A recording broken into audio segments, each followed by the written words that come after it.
All right, so this is my 2026 productivity setup. This is probably the best setup I've ever had in my entire life. I used to be a gamer, but now I'm strictly productivity because I have a videography business. And this is basically the entire setup right here. The whole room is a office space, so I'll be walking you guys through that as well. One thing to keep in mind, this used to be a bedroom, so you're gonna have some clutter at the edge. We're still clearing that out, but I'm mostly sticking strictly to the setup. But I guess let's start off with the most important piece, the desk. This is a FlexiSpot E2 standing desk. It's 55 inches. You can probably find this for around $320, I believe. It has height adjusting plus and minus. I usually use it at a middle spot because I like to have my chair higher. I have the desk lower for the sake of this video.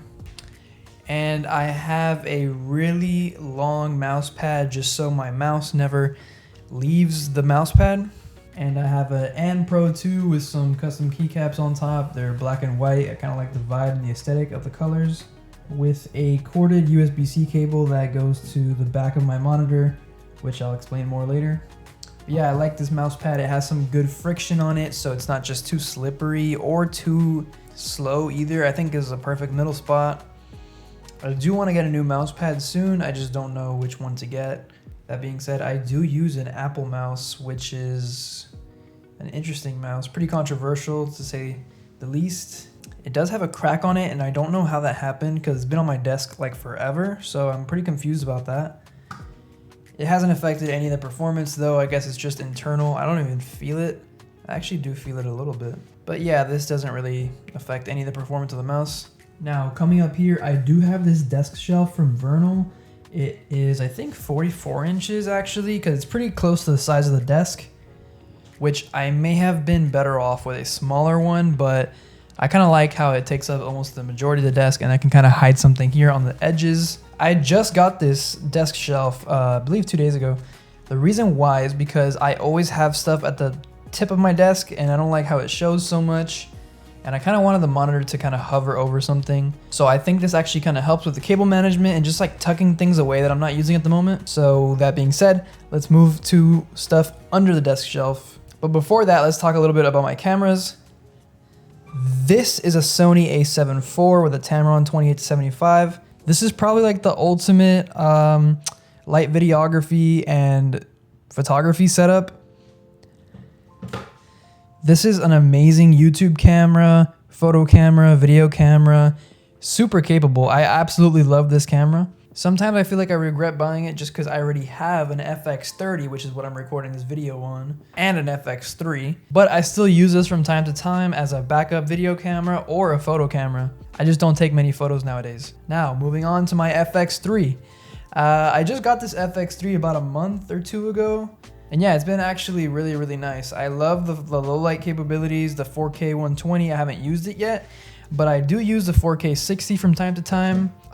It really just reminds me a lot of my FX30, but with way better quality. Everything's so soft and nice on an FX3. But yeah, I haven't used it for YouTube yet. I've just been using this FX30 that I've had for like 2-3 years now. Okay, now let's move to under the desk shelf. So the least exciting part is I have these two books, which is just my agenda. This is a 2025 model, but it doesn't matter. I just use it as a 2026 version. And actually, I just started just kind of giving myself to-do lists and stuff like that.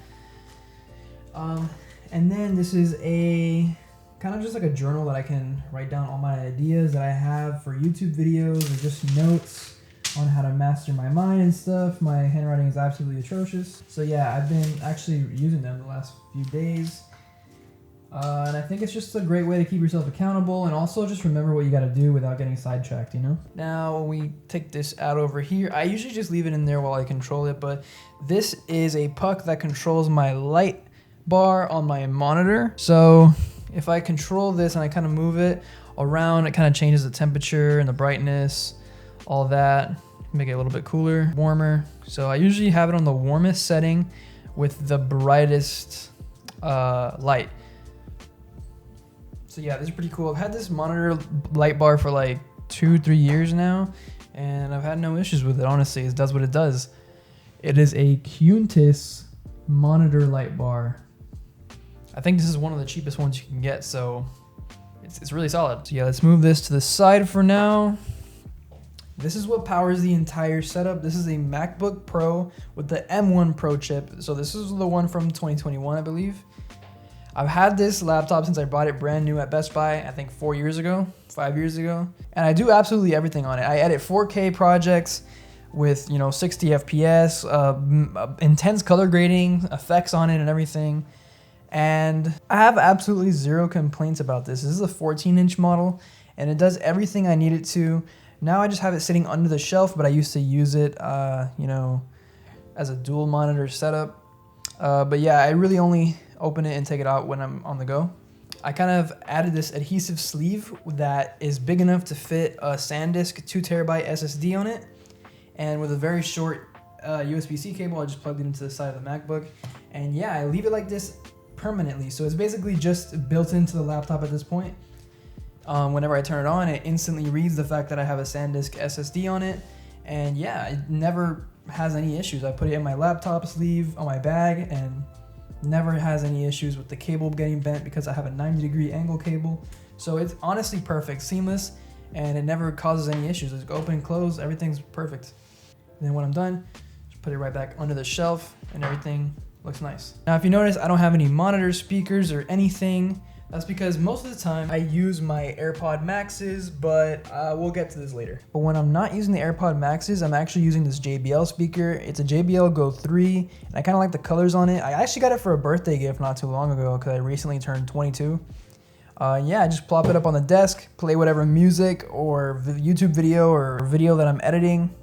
And yeah, honestly, the audio quality is amazing. I usually just use my MacBook Pro speakers if I'm lazy, so this is obviously a way better choice. And it sounds much better. You just throw it in my bag when I'm going to my girlfriend's house in case we go to the pool.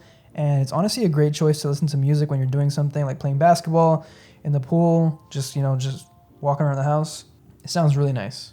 For the monitor, I'm currently using the ViewSonic VP27 something. It's a 2K monitor, so it's 1440. But it's one of their color series. What is it called? Color Pro or something like that. And yeah, honestly, the colors look absolutely great. I can kind of color match it to my MacBook. It's pretty close, honestly. The only thing you're missing is obviously the deep blacks from the mini LED display on the MacBook Pro XDR screens. So yeah, it's just a normal LED panel, but other than that, the colors are actually really great. Covers all the RGB, color ratio or whatever it's called. And after calibrating the monitor, I was able to completely switch over to this monitor rather than my tiny MacBook Pro screen.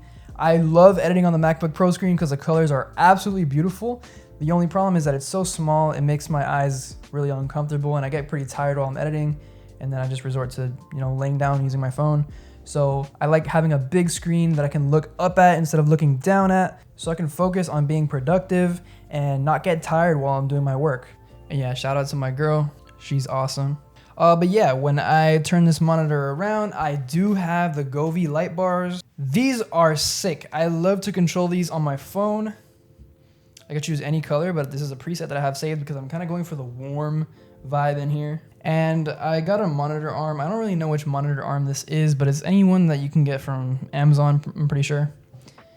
And they come with little cable clamps, so everything is cable managed pretty well. You don't really see any cables coming out anywhere. But yeah, I love being able to just access the back of my monitor if I really need to. And then when I'm done, just put it right back. Look how beautiful this setup is. So if you guys see here, I do have a mini softbox with an Amaran Ray 120C. This is a brand new light that came out like not too long ago. And they're so small, but it has 100 watts of power, or 120 watts. I don't really know too much about that. But I can control it with my phone. Same with this one.